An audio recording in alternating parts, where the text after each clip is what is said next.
The easiest person to control is the person who reacts. Say one disrespectful thing, and he explodes. Ignore one message, and he spirals. Criticize one part of his life, and he spends the whole day defending himself to people who never mattered. That is not strength. That is slavery with a louder voice. Machiavelli understood something most people never want to admit. The moment another person can control your emotions, they can influence your decisions. And the moment they can influence your decisions, they own a piece of your power. You do not lose control when someone insults you. You lose control when you obey the emotional command hidden inside the insult. Number 1. Expect disrespect before it arrives. Disrespect only shocks the unprepared. Weak people walk through life expecting everyone to be fair, kind, honest, and respectful. Then, when someone lies, mocks them, ignores them, or betrays them, they collapse like reality personally offended them. That is childish. The world is not designed around your sensitivity. People will test you. People will misunderstand you. People will envy you. People will provoke you just to see what kind of reaction they can pull out of you. Machiavelli would never be surprised by this. He studied human nature without decorating it. He understood that people are often driven by fear, envy, ambition, pride, insecurity, and self-interest. So when disrespect appears, the strategist does not panic. Psychologically, expectation reduces emotional shock. When your brain sees something as unexpected, it reacts harder. But when you have already prepared for the possibility, the nervous system stays calmer because the event does not feel like a sudden attack. Preparation creates composure. Think of a boxer. He does not enter the ring shocked that punches are coming. He expects them, he trains for them, he studies angles before they arrive. Because he expects impact, impact does not destroy his mind. Life works the same way. If you expect every person to treat you gently, every harsh word becomes a crisis. But if you understand that disrespect is part of the human game, it becomes information, not identity, not trauma, not a reason to lose yourself. Information. Here's what most people never notice. Disrespect is often a test. Some people test your boundaries. Some test your insecurity. Some test whether you need approval. Some test whether you can be made emotional. And once they find the button, they remember it. The old identity says, "Why would they treat me like that?" The new standard says, "Now I know what they are capable of." Weak people get wounded by what they should have expected. Strong people observe it. Average people take disrespect personally. Strategic people study what it reveals. A controlled man does not walk around paranoid. He walks around awake. He knows not everyone deserves access to his peace. He knows kindness does not require naivety. He knows calm is easier when reality no longer surprises him. Machiavelli wrote, "The wise man does at once what the fool does finally. The wise man prepares early. The fool learns only after being hurt repeatedly." When disrespect no longer surprises you, it no longer owns you. Drop this affirmation in the comments. I expect it, and I stay calm. Number 2, master the art of silence. Your reaction is their reward. Understand this. When someone tries to provoke you, they are not always looking for truth. They are looking for movement. They want to see your face change. They want your voice to shake. They want you to defend, explain, attack, or beg to be understood. They want proof that they reached you. Silence denies them that proof. That is why silence can be more powerful than the perfect comeback. A comeback may feel good for 10 seconds. Silence can make someone question themselves for hours. Machiavelli understood the power of mystery. What people cannot read, they cannot easily control. A man who reveals every feeling through speech becomes predictable. A man who can remain silent under pressure becomes difficult to measure. And what is difficult to measure becomes difficult to manipulate. Psychologically, silence interrupts the expected social pattern. Most provocateurs expect reaction.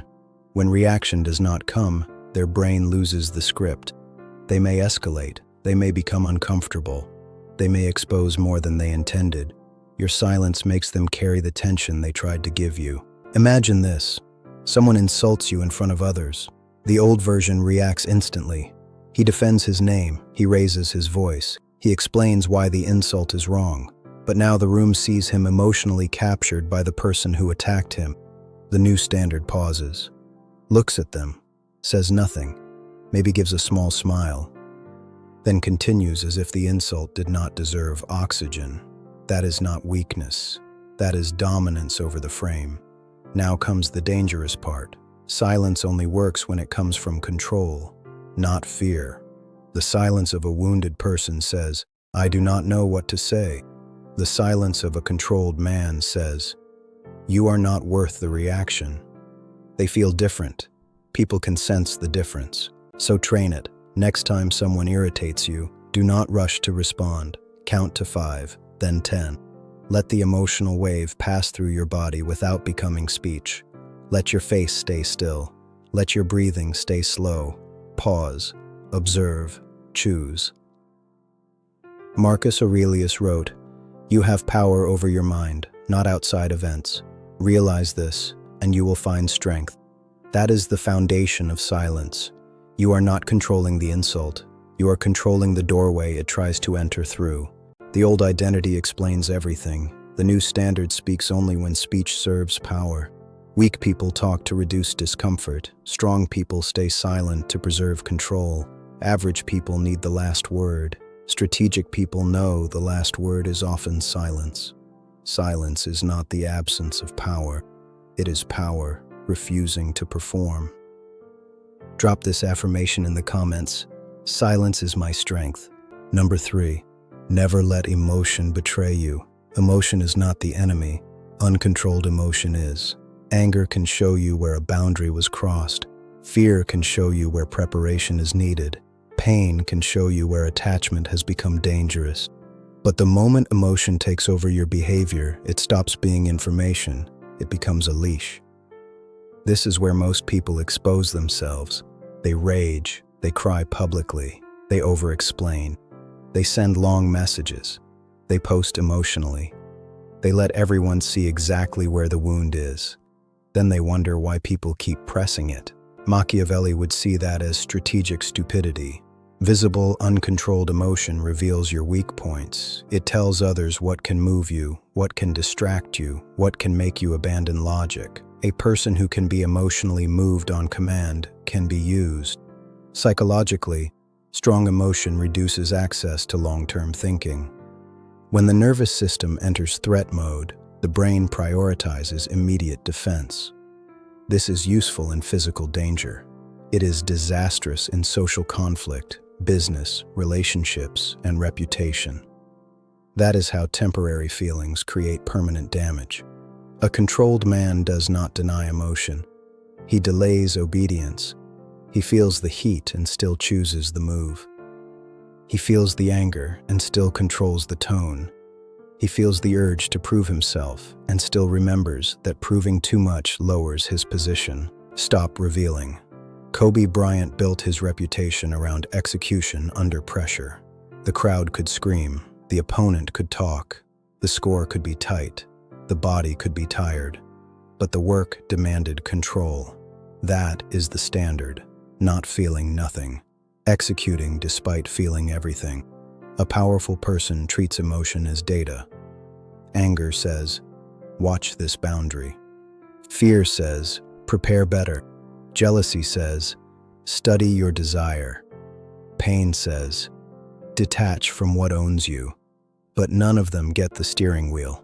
Machiavelli wrote, "Everyone sees what you appear to be, few experience what you really are." Your appearance under pressure matters, not because you are fake, but because perception shapes treatment. If people see that you break easily, they will handle you like something breakable.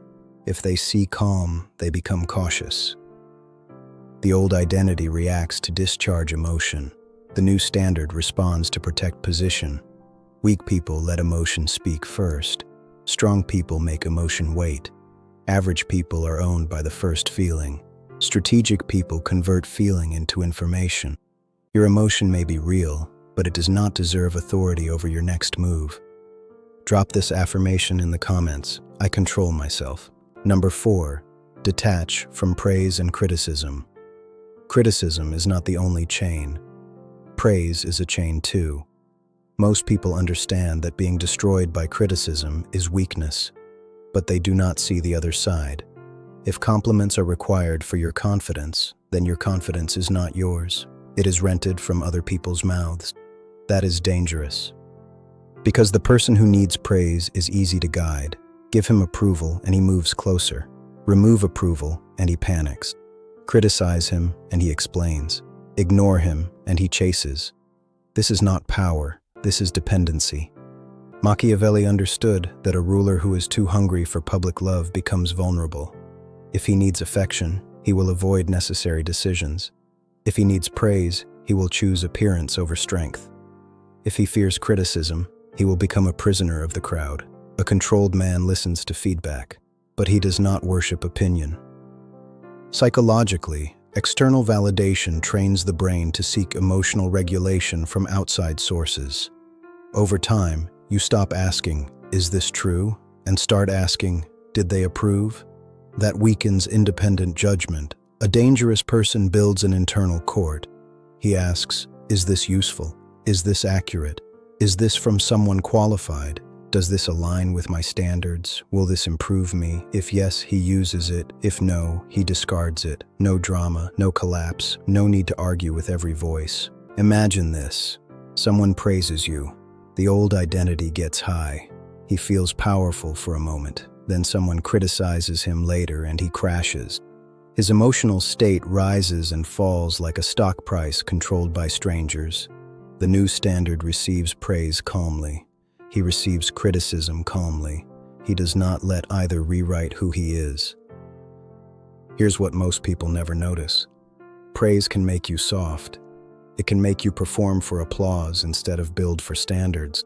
It can make you repeat what people reward instead of doing what growth requires. It can make you addicted to being seen instead of becoming stronger in silence. Abraham Lincoln faced brutal criticism, public pressure, and political hatred. He could not let every opinion control the direction of the mission. Leadership required internal steadiness while external voices screamed from every side. That is what you must build. The old identity asks, "Do they like me?" The new standard asks, "Is this true, useful, or irrelevant?" Weak people need praise. Strong people use feedback. Average people fear judgment. Strategic people judge the judgment. The moment praise stops feeding you and criticism stops starving you, you become free. Drop this affirmation in the comments. I validate myself. Number 5. Control the frame, not the argument. The person who controls the frame controls the fight. Most people lose because they accept the wrong frame immediately. Someone says, "You are not good enough," and they start proving they are good enough. Someone says, "You changed," and they start defending their growth. Someone says, "You think you are better than everyone," and they start explaining their humility. Now they are trapped. They are playing defense inside someone else's interpretation. Sometimes the most powerful response is not defense. It is refusal to accept the battlefield. Psychologically, framing shapes perception. The first interpretation offered can influence how everyone sees the situation. If you accept a hostile frame, your response becomes limited by it. If you reframe, you regain control. Example, they say, "You are too quiet." Old identity says, "No, I'm not. I just don't always have something to say." New standard says, "I speak when it matters." They say, "You changed." Old identity says, "I'm still the same person, I promise." New standard says, "That was the point." They say, "You think you're better." Old identity defends. New standard says, "I think I'm responsible for my standards." See the difference? The controlled man does not enter every emotional courtroom where insecure people try to put him on trial. Now comes the dangerous part. Over-explaining is often a confession of insecurity. You think you are clarifying, but many times you are begging to be seen correctly by someone committed to misunderstanding you. Stop begging. A strategist explains when explanation serves the outcome. He does not explain to soothe another person's discomfort with his growth. Machiavelli knew appearances matter, but he also knew not every audience deserves access to the full truth. Some people use your explanation against you. Some twist your honesty. Some only ask questions to keep you defending yourself. Refuse the trap. Pause, observe, choose the frame. The old identity defends every accusation. The new standard controls access to response. Weak people argue inside traps. Strong people step outside the trap. Average people answer every challenge. Strategic people decide whether the challenge matters. Never let a weak person's accusation become the courtroom where your identity is judged. Drop this affirmation in the comments. I control the frame. Number 6, turn insults into fuel, not fire. An insult is energy. The question is whether you burn yourself with it or build with it. Most people waste insults. They spend the energy arguing, replaying the words, imagining comebacks, explaining themselves to people who already decided not to respect them. That is emotional poverty. A powerful person takes the same energy and converts it. Someone says you are weak, you train. Someone says you are not smart enough, you study. Someone says you will never succeed, you work while they talk. Someone mocks your discipline. You let your results become louder than your defense. Psychologically, reappraisal changes emotional impact. When you reinterpret an attack as information or motivation instead of identity damage, the brain processes it differently. You regain agency. You stop being the victim of the event and become the one who uses it. That is power. Imagine this. A man gets humiliated. The old identity collapses into shame. He avoids people. He stops trying. He lets one moment become a definition. The new standard asks, what did this expose? What skill needs work? What weakness became visible? What standard must now change? What system will make this harder to repeat? Now humiliation becomes training. That is how strong men are built. Not by avoiding pain, by refusing to waste it. Number 7. Become untouchable through detachment. Detachment is not emptiness. It is sovereignty. It means you care without becoming controllable. You love without becoming desperate. You build without needing applause. You lose without letting the loss destroy your identity. You win without becoming addicted to the praise. That is rare. Most people have preferences that become dependencies. They prefer approval, then need it. They prefer comfort, then obey it. They prefer love, then fear abandonment. They prefer success, then collapse when progress slows. And every dependency becomes a handle someone can grab. Now comes the dangerous part. Some of you are not loyal, you are attached. Some of you are not passionate, you are dependent. Some of you are not misunderstood, you are addicted to being validated by people who keep hurting you. Some of you call it love when it is fear. Some of you call it ambition when it is insecurity. Some of you call it honesty when it is emotional leakage. Detachment forces the truth to the surface. A detached man still acts, he still protects, he still builds, he still loves, but his inner throne is not handed to anyone else. If someone leaves, he grieves, but he does not abandon himself. If someone criticizes him, he listens if useful, but he does not collapse. If someone disrespects him, he responds if necessary, but he does not perform pain for their satisfaction. If he fails, he studies the failure, but he does not become the failure. That is untouchable. The weak react, the strong respond.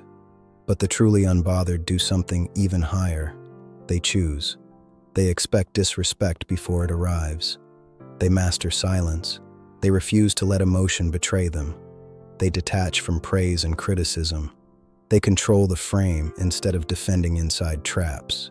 They turn insults into fuel, and they become untouchable through detachment. This is not motivation. Motivation gives you a feeling. Identity replacement gives you a new operating system. The old identity needed to be understood. The new identity protects peace. The old identity reacted to every insult. The new identity studies the insult and decides whether it deserves oxygen. The old identity needed praise. The new identity validates itself. The old identity fought for control outside. The new identity builds control inside first. Machiavelli does not teach you to become cruel. He teaches you to stop being emotionally available to manipulation. Stoicism does not teach you to become numb. It teaches you to stop giving every external event permission to rule your inner world. So now you decide.